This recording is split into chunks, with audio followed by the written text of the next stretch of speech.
మనము ఏదో ఒక కొత్త విషయాన్ని నేర్చుకోవాలనేటువంటి సదుద్దేశంతో దేవుడు మనకి ఇచ్చాడు. అయితే ఈరోజు పాఠం ఏంటంటే, శపించబడిన వారు ఎవరు? అసలు ఈ క్రైస్తవ జీవితాన్ని గురించి మనం ఆలోచన చేస్తే, అంటే క్రైస్తవ జీవితం అనేది ఉదాహరణకి ఆలోచిస్తే ఒక సముద్రంలో వెళుతున్నటువంటి నావలాంటిది, పడవలాంటిది. అవునా? ప్రమాదం ఉందని చెప్పి ఏమెక్క మనం పడవెక్కాం అనుకోండి, ప్రమాదం ఉందని పడవెక్కాం. సముద్రం ఒడ్లో ఉన్నప్పుడు ఎలా ఉంటుంది పడవ? బాగుంటుంది, అంతా బాగుంటుంది. కానీ ఈ ఒడ్డు నుంచి లోపలికి వెళ్ళేటప్పటికి ఏమవుతుంది? అలలు పెరుగుతాయి, గాలి వేస్తుంది. మనం ఎక్కిన పడవ ఏమవుతుంది? ఊగుతూ ఉంటుంది. అప్పుడు మనం ఏమవుతుంది? అమ్మో పడిపోతామేమో, చనిపోతామేమో అన్న భయం ఏమవుతుంది? మనలో కలుగుతుంది. అవునా? అలాగే క్రైస్తవ జీవితం కూడా ఏమవుతుంది? ప్రారంభంలో ఎంత ఉత్సాహం ఉంటుంది మనలో, ప్రారంభంలో ఎంత కసి పట్టుదల ఉంటుంది మనలో. కానీ ఈ క్రైస్తవులోనికి వచ్చి, క్రీస్తులోనికి వచ్చి బాప్తిజం తీసుకున్న తర్వాత వస్తున్నటువంటి అలలు అనగా శ్రమలు, కష్టాలు వాళ్ళు ఏం చేస్తాయి? కృంగ తీసేస్తాయి. ఇలా కృంగ తీసినప్పుడు అలా సముద్రంలో ఒకవేళ మనం అమ్మో ముందుకు వెళితే ప్రమాదం ఏమో అని చెప్పి దూకేస్తే ఏమైపోతాం? చనిపోతాం. లేదు వెనక్కి వెళ్ళిపోదాం అంటే వెళ్ళలేము, అంతే కదండి.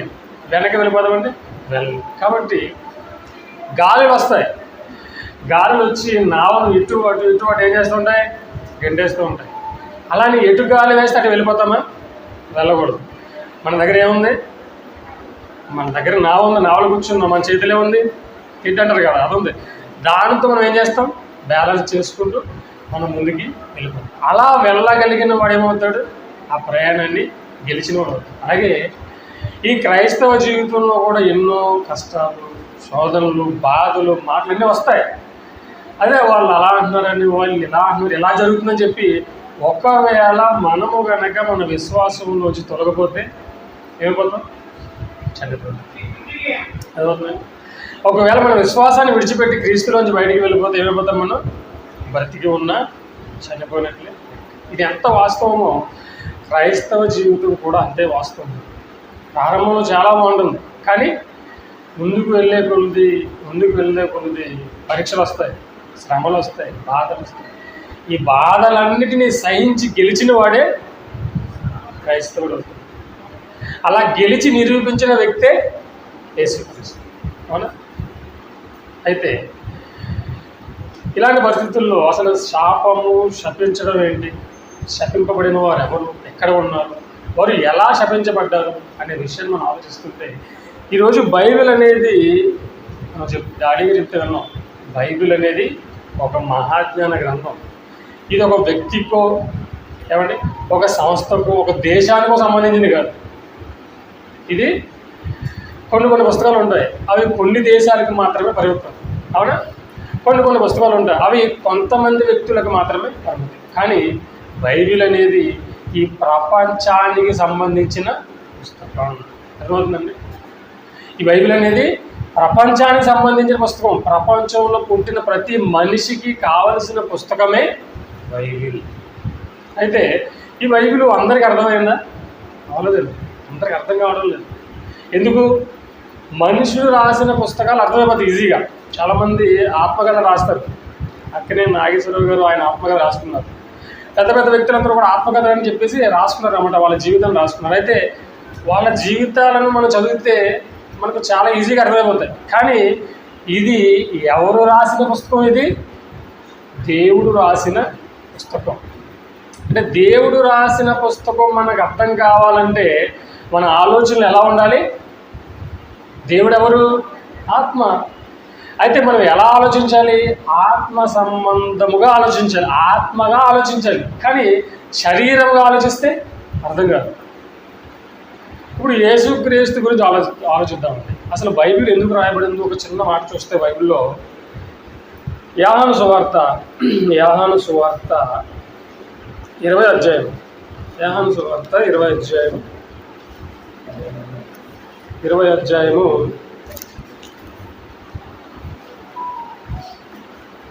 30 వచనాన్ని మనం చూడగలిగితే, యోహాను సువార్త 20వ అధ్యాయము 30వ వచనం.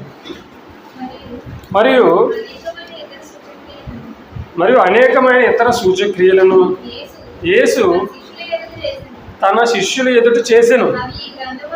అవి ఈ గ్రంథమందు వ్రాయబడి ఉండలేదు కానీ యేసు దేవుని కుమారుడైన ఎవరు? యేసు ఎవరు? యేసు దేవుడు కుమారుడా దేవుడా? యేసు దేవుని కుమారుడా దేవుడా? చెప్పండి.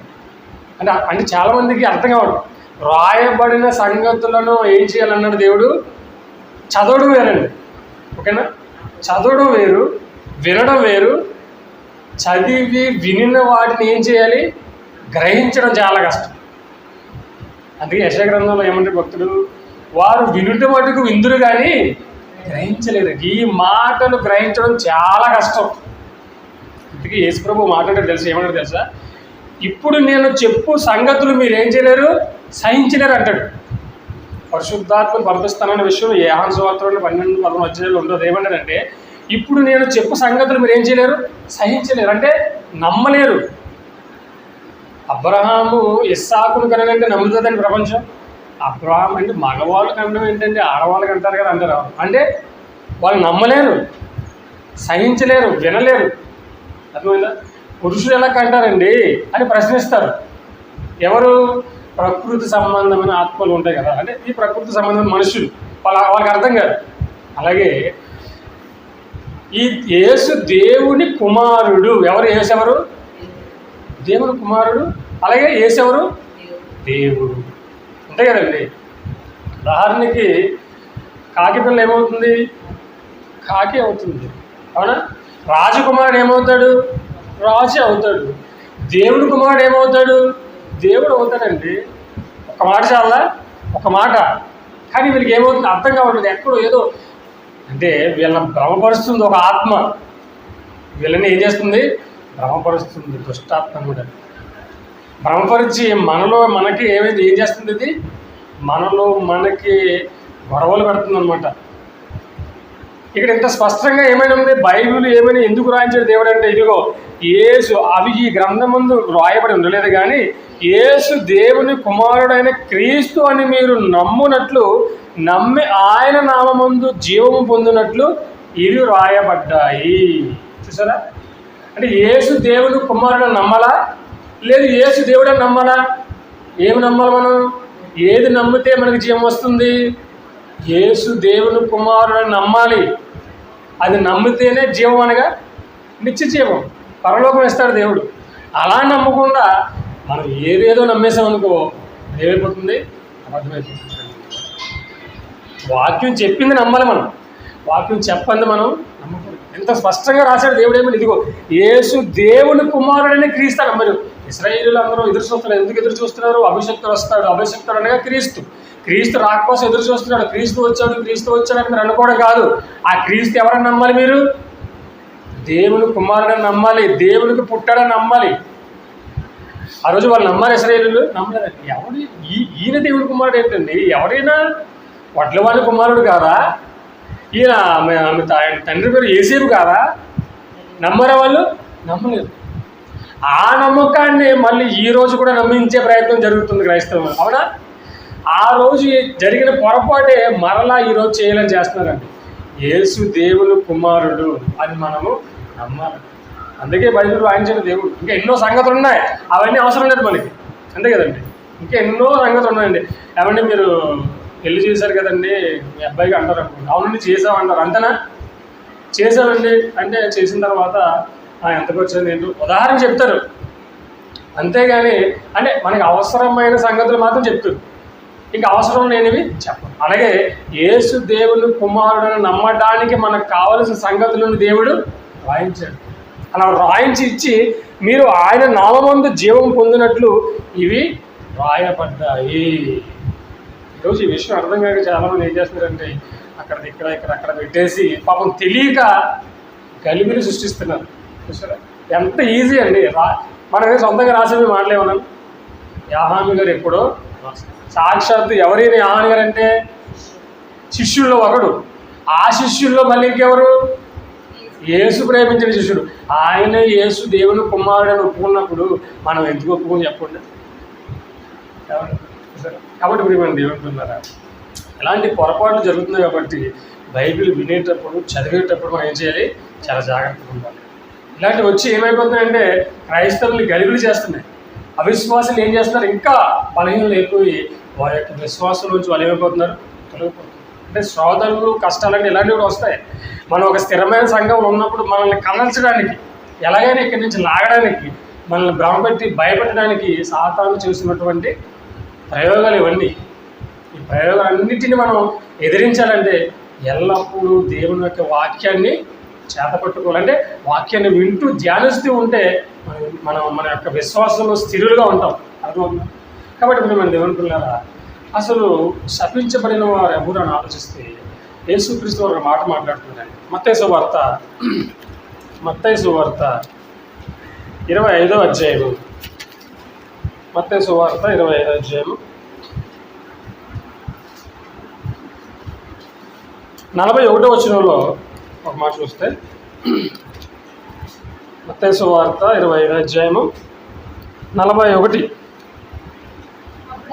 అప్పుడు ఆయన ఈ ఎడమ వైపున ఉండు వారిని చూచి, శపింపబడిన వారులారా, నన్ను విడిచి అపవాదికిని వాని దూతలకును సిద్ధపరచబడిన నిత్యాగ్నిలోనికి పోండి. యేసు ప్రభువు వారు మాట్లాడుతున్నారు. ఏమన్నారు ఆయన? శపింపబడిన వారులారా అంటే శపింపబడిన వారు ఎక్కడికి వెళ్తారు? శపింపబడిన వారు ఎక్కడికి వెళ్ళిపోతారు? వీళ్ళంతా నిత్యాగ్ని అంటే నరకంలోకి వెళ్ళిపోతారు. అంటే శపింపబడిన వారంతా నరకానికి వెళ్ళిపోతున్నారంటే వీళ్ళంతా ఎలా శపించబడ్డారు? ఎవరు వీళ్ళంతా? ఎందుకు యేసుక్రీస్తు వారిని నరకంలోనికి వెళ్ళిపోమంటున్నాడు? ఆలోచించారు. అంతే కదండి. సాక్షాత్తు అంటే శాపానికి మరో పదం ఏంటి? శాపానికి మరో పదం ఆశీర్వాదం ఉంది. అవునా? శాపానికి మరో పర్యాయ పదమే అంటే ప్రకృతి వికృతి అంటారు కదా తెలుగులో. దానికి అప్పుడు ఆశీర్వాదం ఉందనుకోండి, దానికి శాపం ఉంటుంది. అలాగే శాపం ఉందనుకోండి, దానికి ఆశీర్వాదం ఉంటుంది. అంటే వీళ్ళందరూ కూడా ఏమైపోయారంట? శపించబడ్డారు. అదే అధ్యాయంలో 5వ వచనంలో ఏమన్నాడు యేసుక్రీస్తు? 34లో ఏమన్నాడు? 34లో అప్పుడు రాజు తన కుడివైపున ఉన్నవారిని చూచి, నా తండ్రి చేత ఆశీర్వదింపబడిన వారులారా రండి, లోకము పుట్టినది మొదలుకొని మీ కొరకు సిద్ధపరచబడిన రాజ్యమును స్వతంత్రించు. అంటే ఆశీర్వదింపబడిన వారు ఉన్నారండి. అలాగే శపించబడిన వారు కూడా ఉన్నారు. అంటే ఆశీర్వదింపబడిన వారి గురించి మనం ఆలోచిస్తే శపించబడిన వారు ఎక్కడికి వెళ్ళిపోతున్నారు? నరకానికి వెళ్ళిపోతున్నారు. అసలు వీళ్ళు నరకానికి ఎందుకు వెళ్ళిపోమన్నాడు యేసుక్రీస్తు? వాళ్ళు ఎలా శపించబడ్డారు? వాళ్ళ యొక్క జాబితాలో మనము కూడా ఉన్నామో లేదో ఒక్కసారి పరీక్షించుకోవడమే దేవుడు మనకి ఇచ్చిన విషయం. ఓకేనా? ఈ సమయంలో అసలు యేసుక్రీస్తు వారు ఎందుకు అలా మాట్లాడుతున్నారు? ఏమండి, యేసుక్రీస్తు వారు ఎందుకు అలా మాట్లాడుతున్నారు? ఎవరు శపించబడతారు? ఆ శపించిన వాళ్ళు ఎందుకు నరకానికి వెళ్ళిపోతున్నారు అనేటువంటి విషయాన్ని భక్తుడు దావీదు గారు మాట్లాడుతూ కీర్తనల గ్రంథము 119వ అధ్యాయము, కీర్తనల గ్రంథము 119వ అధ్యాయము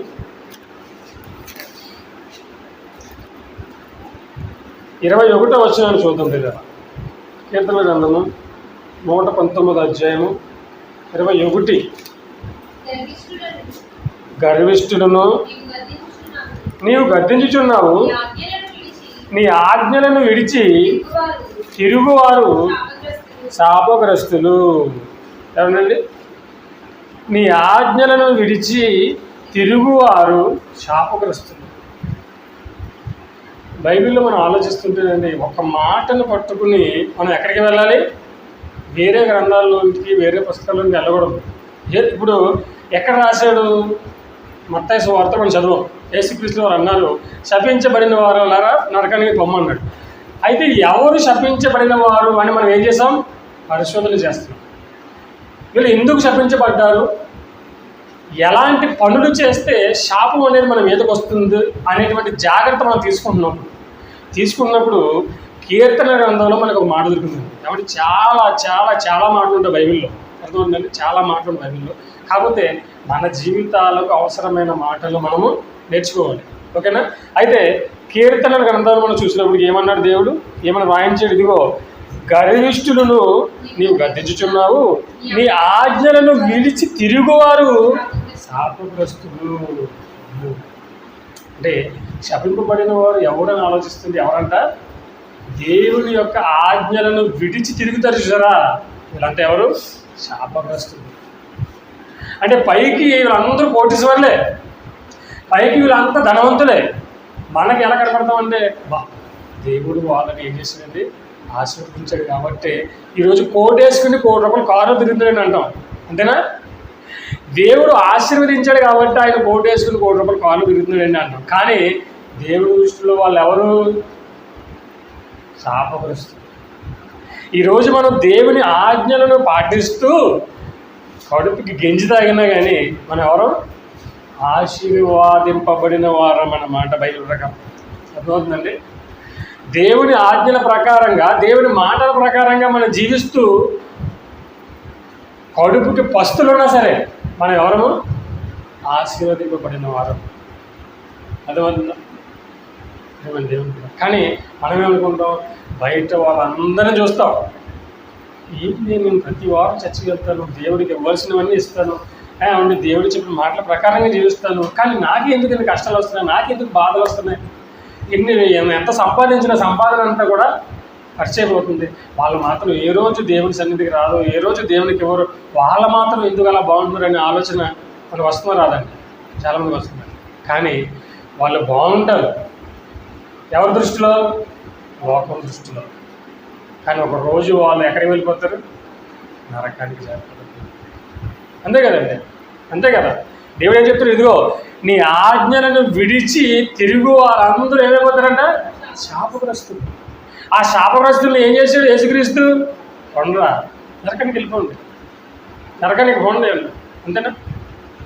దేవుడు ప్రారంభంలో ఇశ్రాయేలుకి ఇచ్చిన ఆజ్ఞలు వాళ్ళు ఏం చేశారు? ఏమని వాళ్ళు తిరుగుబాటు చేసే దేవుడి మీద? చూడండి, ద్వితీయోపదేశకాండము 11వ అధ్యాయము. ద్వితీయోపదేశకాండము 11వ అధ్యాయము. ద్వితీయోపదేశకాండము 11వ అధ్యాయము 26వ వచనం చూడండి. 27, 28. 27, 28.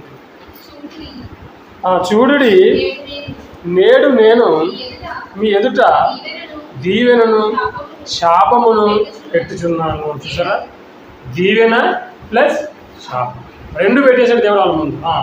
దీవెనను శాపమును మీ ఎదుట పెట్టుచున్నాను, నేడు నేను మీకు ఆజ్ఞాపించు మీ దేవుడని యెహోవా ఆజ్ఞలను మీరు వినిన ఎడల దీవెనయు, మీరు మీ దేవుడని యెహోవా ఆజ్ఞలను వినక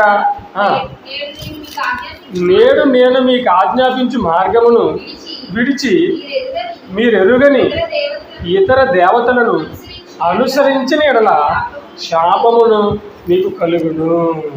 సరేండి, పాత నిబంధనలోనే దేవుడు ఇశ్రాయేలుకి ఇచ్చినటువంటి ఆజ్ఞలు ఏమన్నాడు? ఇదిగో నేను మీ ఎదుట దీవెన ప్లస్ శాపం, ఆశీర్వాదము శాపాన్ని ఉంచాను. ఏది కావాలో మీరే నిర్ణయించు. ఈరోజు మన ముందు కూడా పెట్టాడు దేవుడు, మన ముందు కూడా పెట్టేసాడు. ఇదిగో నరకానికి అంటే జీవానికి, జీవమునకు పోయే మార్గము, పాతాళానికి పోయే మార్గం ఎదుట ఉంచాను. ఏ మార్గం కావాలో మీరే నిర్ణయించు. అంటే మనిషి ఎలా శాపగ్రస్తుడైపోతున్నాడు? దేవుని యొక్క ఆజ్ఞల ప్రకారంగా బ్రతకకపోతే వాళ్ళు ఏమైపోతున్నారు? ఇశ్రాయేలీయులు అయిపోయారా? ఇశ్రాయేలీయులకు చెప్పాడు దేవుడు, చెప్పాడు ఏమని చెప్పి, ఇదిగో నేను మీ ఎదుట దీవెన శాపాన్ని పెడుతున్నాను. అయితే మీరు దీవించబడాలి అంటే ఏం చేయాలి? మీరు నేను మీకు ఇచ్చిన ఆజ్ఞల ప్రకారంగా మీరు నడిస్తే మీరు ఏం చేస్తారు? మీరు దీవించబడతారు. అలా కాకుండా మీరు ఇతర దేవతలను ఒకవేళ అనుసరిస్తే ఏమైపోతారు? మీరు శపించబడతారు. అనుసరించారు ఇశ్రాయేలీయులు? అనుసరించారు. శాపగ్రస్తులు అయిపోయారా? శాపగ్రస్తులు. వాళ్ళ జీవితాలు ఎలా మారిపోయాయో మనం చదువుతుంటే మనకు అర్థమవుతుంది. ఏమండి? కాబట్టి దేవుని యొక్క ఆజ్ఞలను విడిచి తిరుగు వారందరూ ఎవరు? శాపగ్రస్తులు. చాలామందిని మనం చూస్తుంది ఈరోజు. ఇప్పుడు వస్తుంటే రోడ్లు ఖాళీ లేవు, అసలు రోడ్లు ఖాళీ లేవు. ఎక్కడ తిరుగుతున్నారు వాళ్ళు? Busy busy busy busy busy అంటే దేవుని సన్నిధికి వెళ్ళి ఆయన మాటలు వినడానికి కూడా సమయం లేదు. ఎంతసేపు ఉంటుంది తర్వాత ప్రేగ్రామ్ అని ఎవరైనా పిలిచి ఉంటుంది. ఎప్పుడు స్టార్ట్ అవుతుంది? 10 గంటల నుంచి 12 గంటలు, అంటే 2 గంటలు అంటే మరి కష్టంగా. అసలు నీకు సమయాన్ని ఇచ్చింది ఎవరు? దేవుడిచ్చిన సమయాన్ని దేవునికి ఇవ్వడానికి మనకి సరిపోదు, ఖాళీ లేదండి. 12 వాళ్ళండి, వీళ్ళండి, అదండి. ఇప్పుడు చాలామంది మనకి ఇప్పుడు సడన్గా ఎక్కువైపోయినాయి ఏంటి? హార్ట్ అటాక్లు అండి. అవునా? ఎక్కువైపోయినాయి. ఈ హార్ట్ అటాకులు ఎప్పుడు వస్తాయి ఎవరో తెలియలేదు. వయసులో ఉన్న వారికి, వయసు అయిపోయిన వరకు వచ్చేస్తున్నాయి అనుకుంటున్నారు. తినే ఫుడ్ అని కొంతమంది, వాతావరణం అని కొంతమంది అనుకుంటున్నారు. కానీ ఈ ప్రపంచానికి దేవుడు ఇస్తున్నటువంటి ఒక సూచన ఏంటి? ఎవరు ఎప్పుడు ఈ శరీరాన్ని ఖాళీ చేసి వెళ్ళిపోతారో తెలియదు. నేడు అనే సమయం ఉండగానే నీ జీవితాన్ని సరిచేసుకో అనే దేవుడు ఒక వార్నింగ్ ఇస్తాడనమాట ఆ చావుల ద్వారా. కానీ దాన్ని పక్కన పెట్టేసి ఏదో అనుకున్నాం, కానీ అంతేనే ఎవరి టైం వస్తా చూసారా? అంటే ఎంత ఈజీగా మాట్లాడతాము. ఎవరి టైం అంటే పక్క వాడి టైం గురించి ఆలోచిస్తాం. ఒకవేళ నేను కూడా ఇలాగే హార్ట్ అటాక్ చనిపోతానేమో, నేనెందుకు నా జీవితాన్ని సరి చేసుకోకూడదు అని ఆలోచించము. మన దాకా దేన్ని రానేమో, పక్కవాడి గురించి ఆలోచించి అక్కడితో మనల్ని ఏం చేస్తాం? స్టాప్ చేసేస్తాం. అంటే దెయ్యం మనల్ని ఏం చేస్తుంది? అంతే, నీ గురించి నువ్వు ఆలోచించద్దు, వాళ్ళ గురించి మాత్రమే ఆలోచించు. సరే, కాబట్టి ఇప్పుడు మన దేవుని పిల్లరా, ఎవరు శాపగ్రస్తులు అంటే దేవుని యొక్క ఆజ్ఞలను విడిచిపెట్టి తిరిగివారు శాపగ్రస్తులు అని మనకు అనుకున్నాం. మరొక సందర్భంలో చూడగలిగితే మలాకీ గ్రంథంలో దేవుడు మాట్లాడుతూ, మలాకీ గ్రంథం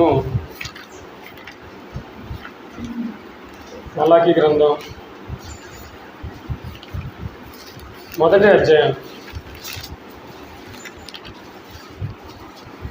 మలాకీ గ్రంథము మొదటి అధ్యాయము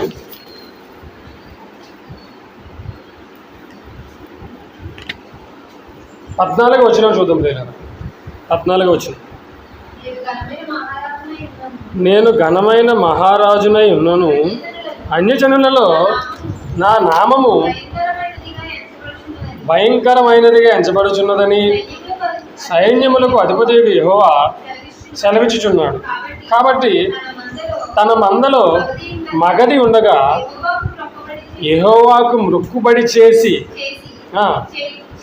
చెడిపోయిన దానిని అర్పించు వంచకుడు శాపగ్రస్తుడు. అంటే దేవుని ఆజ్ఞల విషయంలో ఎవరైనా విని వాటి ప్రకారంగా జీవించకపోతే శాపం వస్తుంది. అలాగే దేవునికి ఇచ్చే విషయంలో ఎవరైనా పొరపాటు చేసినా వాళ్ళు ఏమైపోతారంట? శాపగ్రస్తులు. ఏం చేస్తున్నారంటే ఇదిగో, కాబట్టి తన మందలో మగది ఉండగా యెహోవాకు మొక్కుబడి చేసి చెడిపోయిన దానిని ఇస్తున్నారు వీళ్ళు. ఏమండి? యెహోవాకు మొక్కున్నాడండి, నేను మీకు బలిస్తానని చెప్పేసి మొక్కున్నాడు. యెహోవా అడగలేదు, ఈయన అన్నాడు దేవుడికి మొక్కు, నేను బలిగా ఇస్తాను మొక్కున్నాడు. మొక్కుకొని తన మందలో మగది బలిష్టమైనది ఉన్నప్పటికీ కూడా మొక్కుకున్నప్పుడు ఇవ్వాలనుకున్నాడు. కానీ మొక్కు ఇచ్చేటప్పుడు మాత్రం ఏమైపోయాడు? బలహీనుడైపోయి, ఎందుకు మంచిదని ఇచ్చేస్తే దేవుడు ఏం చేసుకుంటాడు? అది ఎలాగ మనకు పనికిరాదు కదా, అది ఇచ్చేద్దాం అని ఏం చేశాడు? చెడిపోయిన దాన్ని ఇచ్చాడు. 500 నోట్లు 1000 రూపాయల నోట్లు మనం మామూలుగా ఉదాహరణకి మనం పెట్టుకుంటాం. దేవునికి ఇచ్చే సమయానికి ఏమిస్తాం? ఒక 100 రూపాయలు, లేదా చిల్లర మార్చి 50 రూపాయలు, లేదా ఇంకా మార్చి ఒక 10 రూపాయలు ఇస్తాం దేవునికి. అవునా? ఒకసారి నేను అక్కడ వాక్యం చెప్తుంటేనండి, మన వాళ్ళే ఎంతమందే ఉంటారు. ఎడదోలు జరిగినప్పుడు వాక్యం చెప్పిన తర్వాత కానుకలు కొట్టాను. ఆ కానుకలు ఏమొచ్చింది తెలుసా? 20 రూపాయల నోటు వచ్చింది.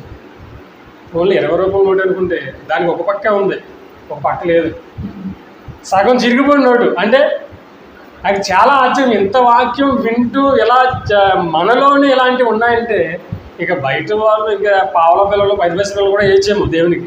అంటే దేవుడికి ఇలాంటివి ఇస్తే శాపం వస్తుందన్న విషయం వాళ్ళకి తెలియలేదు.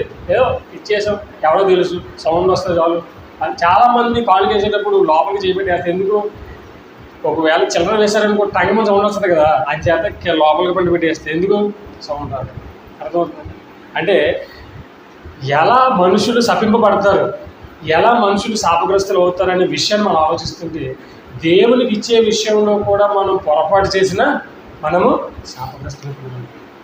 ఆ రోజు నేను ఆ నోటు చూసి ఆశ్చర్యపోయాను. ఒకసారి మళ్ళీ చెప్దాం అనుకున్నాను కానీ ఎందుకులే అంటే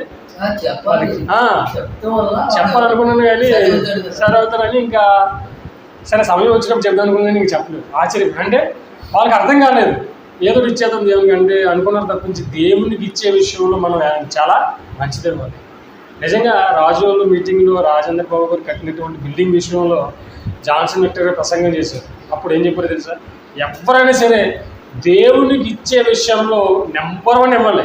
అంతేనా? దేవునికి మీరు ఇవ్వాలనుకున్నారంటే ఫస్ట్ మీరు ఇవ్వాలనుకున్నారంటే నెంబర్ 1 ఇవ్వండి అంతే. ఇంకా అంతకుమించి దాని గురించి ఆలోచించండి, లేదా సైలెంట్ అయిపోండి. ఇవ్వకండి, మొక్కుకోవద్దు.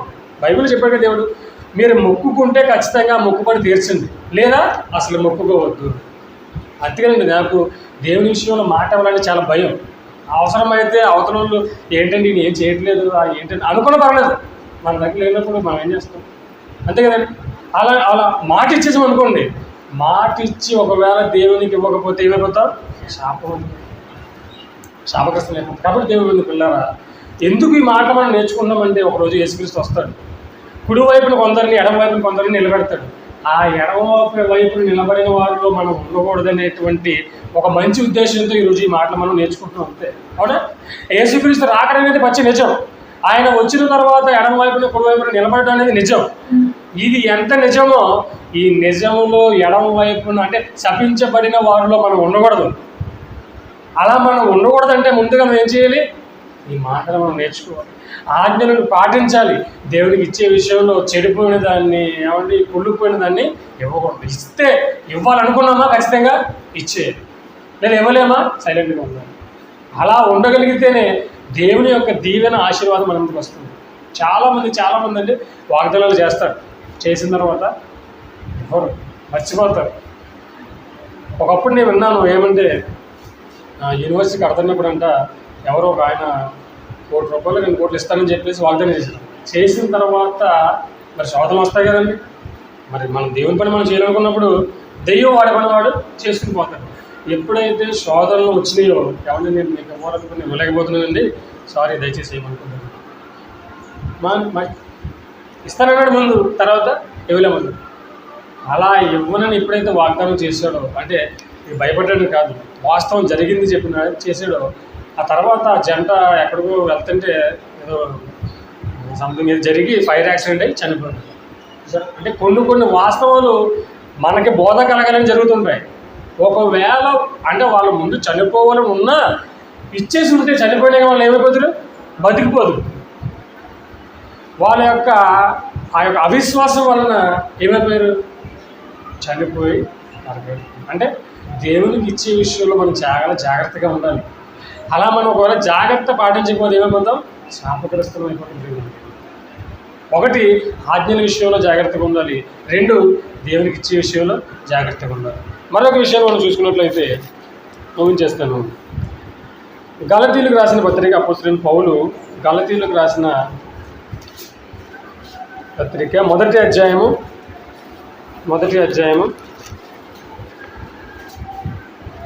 8వ వచనాన్ని చూద్దాం ప్రియుగా. 8వ వచనం, మేము మీకు ప్రకటించిన సువార్త కాక మరి యొక్క సువార్తను మేమేమైనను పరలోకము నుండి వచ్చిన ఒక దూతైనను మీకు ప్రకటించిన ఎడల అతడు శాపగ్రస్తుడు. ఏమండి, ఇప్పుడు ప్రకటించే విషయానికి వచ్చేసరికి ఎలా ఉండాలి, చాలా జాగ్రత్తగా ఉండాలి. ఈరోజు ప్రకటన అనేది చాలా ఫ్యాషన్ అయిపోయింది. అంటే వాక్యం బోధించడం అనేది చాలా ఫ్యాషన్ అయిపోయింది. అందరూ చెప్పాలి ప్రయాసపడుతున్నారు. కానీ చెప్పే విషయంలో ఒకవేళ దేవుడు చెప్పిన సువార్త కాకుండా, దేవుడు చెప్పిన మాటలు కాకుండా వేరొక సువార్త ఏదైనా ప్రకటిస్తే ఏమైపోతాడంట, శాపగ్రస్తులు.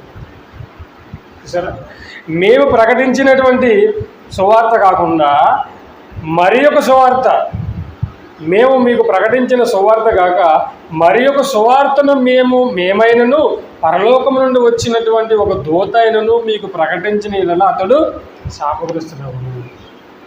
చెప్పిన వాడు ఎలా చెప్పాలి? దేవుడు చెప్పిన మాటలనే చెప్పాలి. అలా కాకుండా మరి ఒక సువార్త ఉందా? మరి ఒక సువార్త, చాలా సువార్తలు ఉన్నాయి కదండి ఇప్పుడు సమాజంలో. ఎన్ని రకాలైన భిన్నమైన బోధనలు తెలిసింది. మొన్న నేనంటే ఆశ్చర్యపోయాను. ఏంటో తెలిసింది అది, కయ్యను మీరు వినే ఉంటారు, విన్నారు ఎప్పుడైనా? కయ్యను ఎవరి సంతానం? కయ్యను ఎవరు పుట్టారు? ఆదాము. కానీ కయ్యను ఎవరంట? కయ్యను సర్ప సంతానం అంటారు. కయ్యను సర్పానికి పుట్టాడని చెప్తుంది. ఇదేం సువార్తనైనా అంటే ఇది మరి ఒక సువార్త. ఇలాంటి చాలా ఉన్నాయి, చాలా సువార్తలు ఉన్నాయి. ఆయన చెప్తుంటే నేను వింటుంటే ఆయన ఏం చెప్తున్నాడంటే, ఇప్పుడు మనం ఏదైనా తోట ఉందండి, ఉందండి, అందులో జీవవృక్ష ఫలాలను రాయించాడు కదండి, రాయించాడండి. మీరు ఫలాలంటే ఫలాలు అనుకోకూడదు. మరి ఫలాలంటే క్రియలు అనుకోవాలంటే మళ్ళీ క్రియలు అది అలా అర్థం చేసుకోవాలన్నాం. చెట్టు అంటే మీరు చెట్టు అనుకోకూడదు. మరి ఏమనుకో, చెట్టు అంటే మనిషి అనుకోవాలి మీరు అంటే, అలా అర్థం చేసుకోవాలి. అందుకే మాకేమర్థమైందంటే మీకు బైబిల్లో ఏం అర్థం కాలేదని ఇలాగ అర్థం చేసుకోవాలన్నమాట మాకు అర్థమైంది. అన్ని అంటే యేసుక్రీస్తు అంటే వీళ్ళు పౌలు గారు చెప్పిన, అంటే ఆయన ప్రకటించిన సువార్తగా మరి ఒక సువార్త ప్రకటించే వాళ్ళు ఉన్నారంటే ఉన్నారండి చాలామంది, గలిబిలి చేసేవాళ్ళు ఉన్నారు. కాబట్టి బైబిల్లో ఉన్న దానిని మాత్రమే మనము నమ్మాలి. అలా కాకుండా వేరొక సువార్తను ప్రకటిస్తే వాళ్ళు ఏమవుతారు? శాపగ్రస్తులు, శపింపబడిన వాళ్ళు. ఈరోజు ఎంతమందిని, ఎన్ని బోధలు లేవండి ఈరోజు, ఎన్ని బోధలు లేవు. ఏదో రకరకాలైన బోధలు చేస్తూ ఎందుకు చేస్తున్నారంటే వాళ్ళ తరపాత్రం వాళ్ళది. మేము రక్షణ చేస్తున్నాం, మేము కాపాడేస్తున్నాం, మేము దేవుని సేవ చేస్తున్నాం, మేము దేవుని సేవ. కానీ దేవుని సేవ చేస్తున్నాం అనుకుంటానే వాళ్ళు దేనికి చేస్తున్నారు సేవ? దెయ్యానికి చేస్తున్నారు సేవ. అంతే కదండి, దెయ్యానికి చేస్తున్నారు. కాబట్టి ప్రకటించిన దానిని వేరొక దానిని ప్రకటించినా కూడా వాళ్ళు ఏమంటంట? శాపగ్రస్తులు, శపింపబడిన వాళ్ళు. ఈ శపింపబడిన వాళ్ళు అంతా ఎక్కడికి వెళ్ళిపోతారు? నరకానికి వెళ్ళిపోతారు. నరకానికి. మనకి ఏదైనా బేస్ ఏది? బైబిలే. ఉదాహరణకి మామూలుగా నాకు న్యూస్ చదివితే ఒక అబ్బాయి ఏం చేశాడంటే, అతనికి 9 లక్షల అప్పు ఉందండి. ఎంత ఉంది? 9 లక్షల అప్పు. ఈ అప్పు నేను తీర్చలేనని భయపడి పురుగుల మందు తాగేసి చనిపోవాలనుకున్నాను. అయితే ఏం జరిగింది? పురుగుల మందు తాగేసి చనిపోవాలనుకున్న వాడిని వాళ్ళ కుటుంబం మళ్ళీ హాస్పిటల్లో జాయిన్ చేసి బ్రతికించారు. ఓకే, అమ్మాయి బ్రతికరా బాబు అని కొలు తీసేటప్పటికి మళ్ళీ ఇంకెంత అప్పు పెరిగిందంట. ఆయన బతికించడానికి 11 లక్షలు, ఆయన బతికించడానికి 11 లక్షలు అప్పు చేశారంట. ఇప్పుడు ఆయన బతికాడని సంతోషపడాలా? 9 లక్షలే తీర్చలేకపోయాడా బాబు అనుకుంటే ఎంతైంది? మళ్ళీ ఇప్పుడు 20 లక్షలు అయిపోయిందంట. చూసారా? అని ఎలా గుండు కట్టాడు ఇప్పుడు ఎలా ఉంది చూసారా? అంటే ఈయన అనుకున్నాడు నేను ప్రకటించేది సువార్తే అనుకున్నాడు. కానీ ఆయన ప్రకటించి చనిపోయిన తర్వాత అర్థమవుతుంది నేను ప్రకటించింది సువార్త కాదు, శుభవార్త.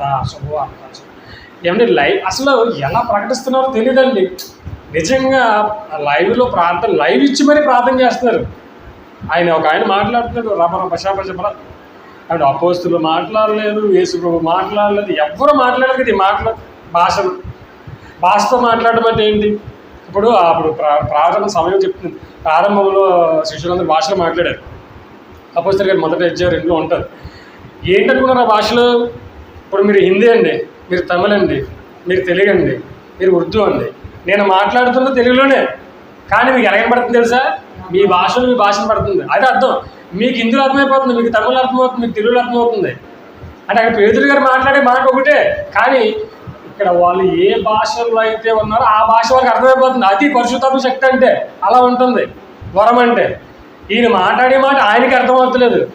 రవ శివ ఏంటి బాబు అంటే ఎవరు చెప్పలేదు. అప్పటికి పౌలు గారు చెప్పారు, ఒకవేళ మీరు భాషలో మాట్లాడుతున్నారా పక్కన అర్థం చెప్పేవాడు కూడా ఉండాలన్నారు. ఇక్కడ అర్థం చెప్పేవాడు లేడు, ఏమీ. అంటే ఎలాగైపోతుంది చూసారంటే సువార్తను కూడా అపహాసం చేసేవాళ్ళు వస్తారు. అలా వచ్చినప్పుడు మీరు ఏం చేయాలి? జాగ్రత్త పడిపోవాలి.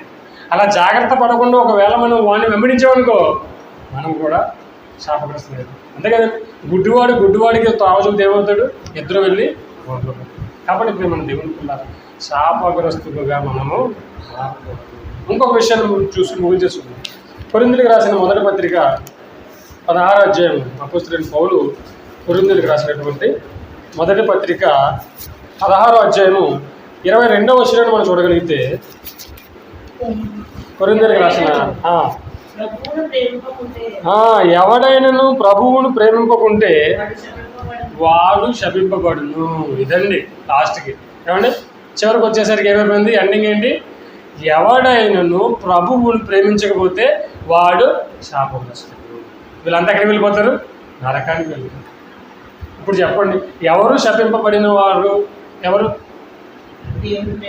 దేవుని ప్రేమించిన వారు. ఒకవేళ దేవుని ఆజ్ఞల ప్రకారంగా మనం జీవించలేకపోతున్నామా? సరి చేసుకో. దేవునికి ఇచ్చే విషయంలో చిరిగిపోని, నలిగిపోని, ఏమంటే ఇరిగిపోని, కరిగిపోని ఎత్తున్నామా?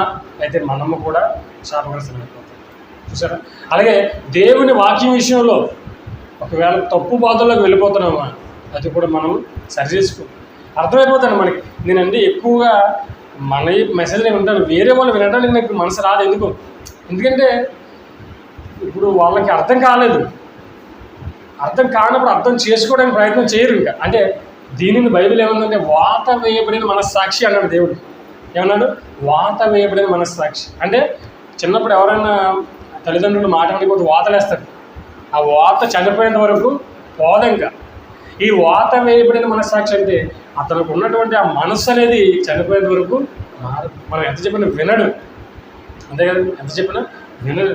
అలాగే వాళ్ళు వెళ్తారు. కాబట్టి ప్రేమ దేవుని పిల్లలు, ఈ క్రైస్తవ జీవితంలో వస్తున్నటువంటి శోధనలు వీటన్నిటిని కూడా మనం జయించుకుంటూ ఈ జీవితాన్ని ముందుకు కొనసాగించాలి. కాబట్టి శపింపబడిన వారంటే ఎడమ పక్క ఉన్న వారిలో మనం ఉండకూడదంటే కొన్ని విషయాలు మనం నేర్చుకున్నాం. కొన్ని విషయాలు ఏంటి?